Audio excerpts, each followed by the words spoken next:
Oi, galera. Aqui quem fala é Isabeli Santos, a professora de biologia de vocês. Daremos prosseguimento às nossas aulas a partir de hoje, através desse recurso de aulas digitais, aulas online. Estamos no caderno 5, Biodiversidade Microscópica. No capítulo 1, Classificação e Diversidade. Nós vamos finalizar os assuntos do capítulo 1, ok? Antes de tudo, eu coloquei algumas recomendações básicas aqui para vocês poderem otimizar os estudos, né? Não só de biologia, mas também de outras disciplinas, que são manter o foco, evitar se distrair com as redes sociais, determinar um horário fixo para estudar, conservar o material e o local de estudo de vocês, né? Manter sempre organizado e procurar manter contato com os seus colegas e professores para trocar ideias. Isso é muito importante, isso amplia a aprendizagem. Então, se atentem a isso, mantenham um foco realmente, tá? Antes de iniciarmos a aula de fato, eu deixei aqui o gabarito das questões da última aula, das páginas 14 e 15, que eu pedi para vocês fazerem. Aqui estão todas as alternativas corretas. Gostaria de frisar que qualquer dúvida que vocês tiverem, podem entrar em contato comigo através do e-mail isabelirosado94@gmail.com. Qualquer dúvida sobre essas questões, ou sobre o assunto, ou qualquer outra coisa, vocês podem utilizar esse e-mail de comunicação, que é o e-mail. Coloquem no assunto dúvida-aluno-Kael. No corpo do e-mail vocês escrevam a dúvida, coloquem o nome completo e a turma de vocês. Os objetivos do capítulo. Objetivo número 1. Identificar os principais critérios utilizados para a classificação dos seres vivos, que foi o que nós vimos na primeira aula. Nós falamos sobre taxonomia, filogenia, sistemática, a classificação, as formas, né, de classificação, os principais reinos. Isso tudo foi na primeira aula. E o segundo objetivo, com base na análise das características estruturais dos vírus, identificar o envolvimento desses organismos com a vida humana e de outros seres vivos. Então, nós vamos falar sobre os vírus, assunto mais atual, né, e pertinente impossível. Os vírus são organismos mais simples e ao mesmo tempo mais estranhos da natureza. Reúnem um conjunto de características sem similares no mundo vivo, ou seja, não há igual aos vírus no mundo. Eles são seres acelulares, eles não possuem células organizadas e complexas como nós, por exemplo, ou até mesmo como os procariotos. Tá? Então, tenham isso em mente, são organismos acelulares. A nossa relação com os vírus ocorre frequentemente de forma dramática, muitas das vezes relacionadas a doenças. Não tem como não falar da Covid-19, causada pelo novo coronavírus, né? Devido a essa doença, a esse novo vírus que estamos em casa, que estamos tendo essa aula neste formato diferenciado.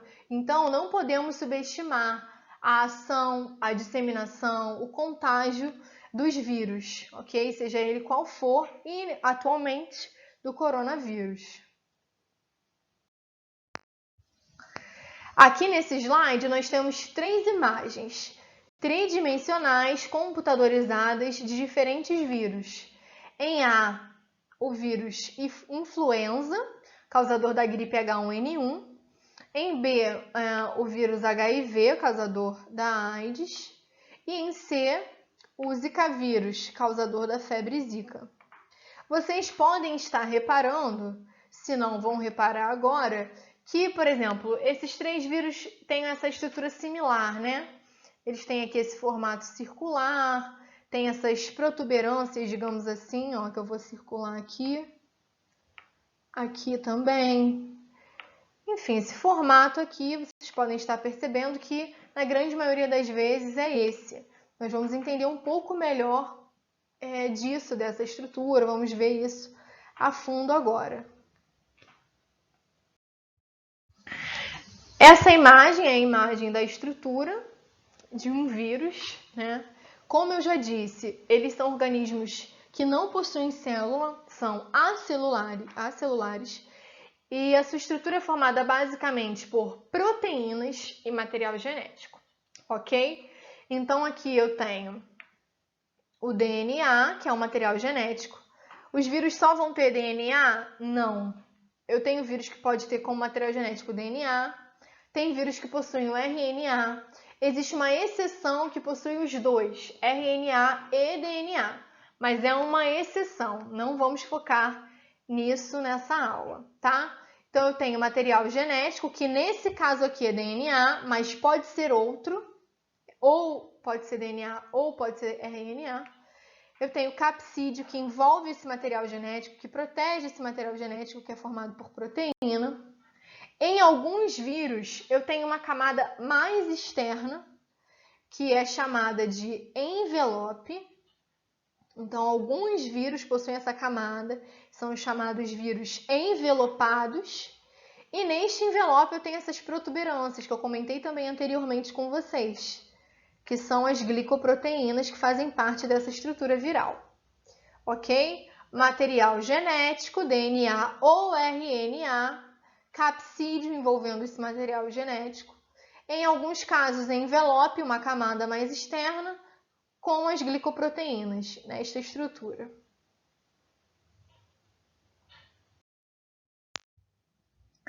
Existem alguns vírus que são chamados de retrovírus. Não é porque eles usam uma roupa retrô, né? Foi apenas uma brincadeira aqui com essa imagem para chamar a atenção de vocês, tá?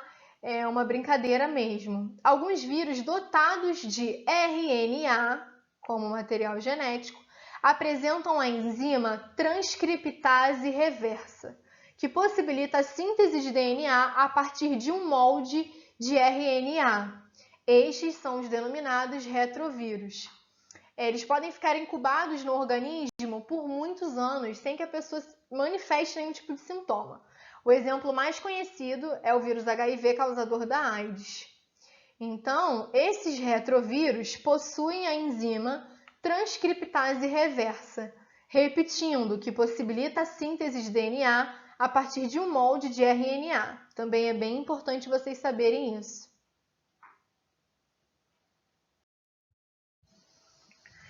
Aqui, nós podemos ver a estrutura geral do bacteriófago ou do fago. Pode ser chamado de fago ou de bacteriófago. Os vírus, eles não possuem metabolismo próprio. Então, eu já falei para vocês o quê? Que eles são acelulares, que eles não possuem célula formada, complexa.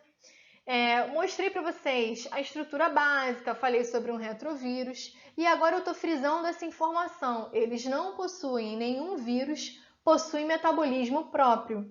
E um grande exemplo aqui para poder deixar bem claro para vocês são os bacteriófagos, porque são vírus que infectam exclusivamente bactérias, tá? Outra coisa que precisa ficar bem clara. Os bacteriófagos, eles não têm a capacidade de infectar humanos, apenas bactérias, por isso esse nome.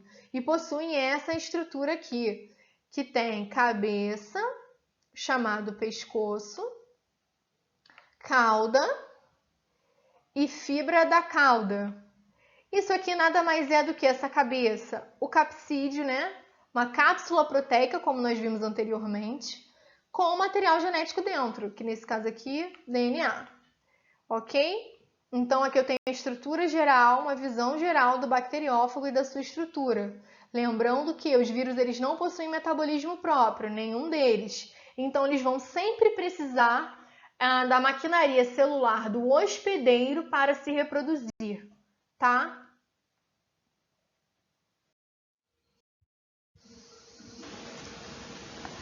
Visto isso, aqui temos um exemplo, né, do ciclo lítico, que é um ciclo de reprodução do bacteriófago, um ciclo de vida de um bacteriófago. Vamos começar por aqui. Eu tenho a célula, né, sadia, uma célula sadia. O vírus se liga à parede celular através da sua fibra caudal. Após ele se se fixar, se ligar à parede celular, ele rompe uma parte dessa parede celular e vai injetar e injeta o DNA viral, seu material genético na célula. Após isso, o material genético vai se replicar, vai haver a síntese de proteínas necessárias para se montar, para se formar novos vírus. Ok? Então vamos recapitular. O vírus se ligou à parede celular, rompeu a parede através da sua fibra caudal, injetou o seu material genético na célula. Após isso, acontecerá a replicação do material genético viral, de síntese proteica, necessária à montagem da estrutura de novos vírus, porque a gente sabe que é o quê? É proteína e material genético. Após alguns minutos, esses vírus vão estar prontos. Eu tenho aqui novos bacteriófagos. Então, eles estão prontos para infectar outras células. Então, a partir desse momento, a lise da célula, a ruptura, a quebra dessa célula, para que eles possam sair e recomeçar esse ciclo, infectar novas células, tá? Então, acho que ficou bem claro, né? É bem simples. Esse é chamado ciclo lítico. Então, para vocês poderem associar, né? Associem sempre com lise da célula. No ciclo lítico, vai haver a lise, a ruptura da célula, quando os vírus estiverem prontos para infectar outras células. Ok?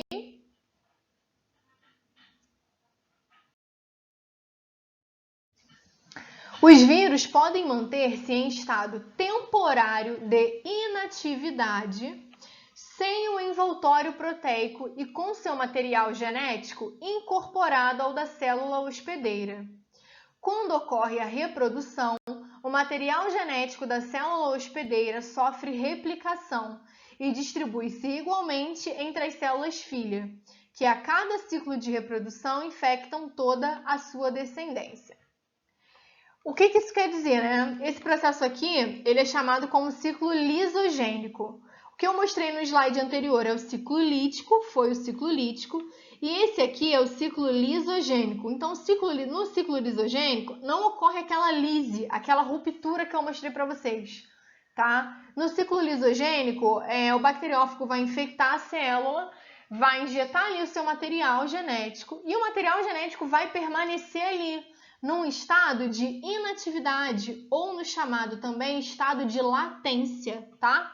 Então, no ciclo lisogênico, o vírus vai infectar a célula, vai injetar o seu material genético, mas não vão se originar novos vírus para que rompam a célula e infectem outros. Não.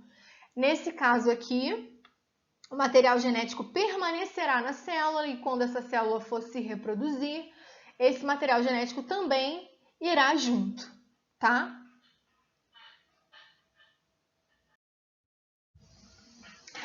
Então, nós vimos até então o que são os vírus, que eles são seres acelulares, que eles não possuem metabolismo próprio. Nós vimos também a estrutura do vírus, nós vimos o que é um retrovírus, o que é um bacteriófago, a reprodução, né, o ciclo lítico e o lisogênio do bacteriófago, tudo isso para que fique bem fixado a importância desses vírus, a importância de conhecer cada estrutura, cada mecanismo de ação, tá ok? Isso tudo foi para ficar bem claro. E é importante, aqui eu tenho listadas algumas doenças causadas por vírus em humanos. Aí eu destaquei a gripe, do vírus influenza, existem 3 tipos. Destaquei aqui também o sarampo. O sarampo era uma doença erradicada no país, se eu não me engano, até 2 anos atrás. E por falta da procura de vacinação, da vacinação regular, ela retornou. Então, isso é algo bem grave. É a continuação aqui desse quadro, né, das doenças. Vocês podem ler uma por uma, cada doença, cada agente etiológico, transmissão.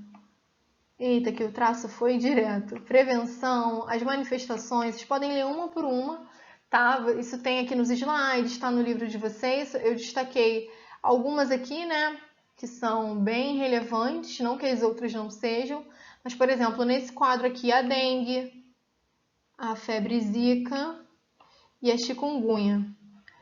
Todas essas doenças transmitidas pelo mesmo vetor, que é o mosquito Aedes, né? E cada uma delas com manifestações, né? Com sintomas, com consequências diferentes.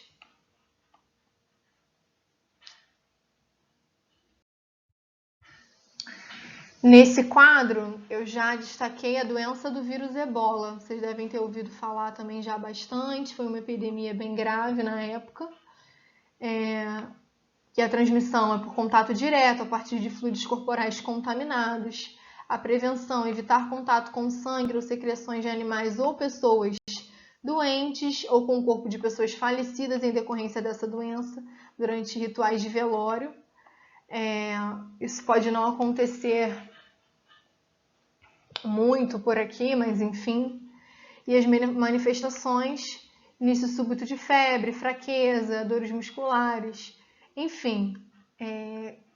Isso tudo precisa ficar muito claro para nós, para vocês, e nós precisamos sempre estar atentos a isso, a essas manifestações, a essas doenças, aos agentes etiológicos. Por isso é importante conhecer a estrutura e o mecanismo de ação. Essa aula, ela vai ser mesmo, né? Ela foi menor, porque ela foi apenas a continuação do capítulo 1, mas as nossas aulas provavelmente vão ser maiores daqui para frente. Mas, por enquanto é só, por hoje é só. Peço que vocês façam as atividades da página 21, números 9 e 10, da página 22, ok? Essas atividades do livro de vocês. E fiquem atentos, porque eu vou enviar um vídeo com informações importantes sobre o novo coronavírus. Vou passar uma atividade relacionada a esse vídeo, tá? Então eu peço que vocês fiquem atentos. Quando eu mandar para vocês, assistam com atenção, façam a atividade, né? Eu não foquei no coronavírus em si nessa aula, mas a partir dessa atividade vocês vão conseguir conhecer, saber ainda mais sobre a doença causada pelo novo coronavírus, tá ok? Aqui é uma charge, né? Uma forma divertida aí da gente se manter atento mais uma vez, que diz assim, aqui como se fossem dois coronas, né? Aí ele fala, o vírus do corona às margens plácidas, estou me preparando para chegar ao Brasil. Na realidade, já chegou ao Brasil, né? Há uma disseminação rápida, existem casos sendo divulgados todos os dias, então fiquem atentos, vamos nos prevenir realmente para que isso tudo passe o mais rápido possível, né? E novamente friso para vocês fazerem os exercícios e até a próxima aula. Muito obrigada pela atenção de vocês até aqui. Até a próxima!